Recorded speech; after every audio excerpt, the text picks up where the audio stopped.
কাজ করতে হবে। পরিমল ঘোষের ফাইলটা গর্ত থেকে বের করে টেবিলের উপর সাজিয়ে রাখবেন। সন্ধেবেলা এসে আমি সেটা পুজো করব। ওরকম কোনো ফাইলের কথা আমার জানা নেই। কেন বাচ্চা ছেলের মতো কথা বলছেন? সবার সামনে বাপের হাতে মার খেতে চান? আমার বায়োডাটাটা আপনি তো খুব ভালো করে জানেন।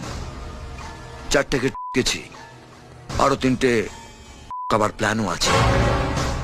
5 নম্বরে যদি আপনার নামটা না লেখাতে চান, তাহলে সন্ধ্যায় যেন ফাইলটা টেবিলের উপর তৈরি থাকে।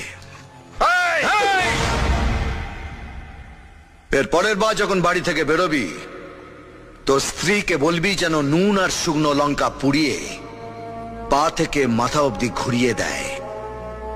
কারণ প্রোটেকশন না নিয়ে তুফানের সামনে পড়লে উড়ে গিয়ে কোন ভাগাড়ে পড়বি শকুনেও খুঁজে পাবে না।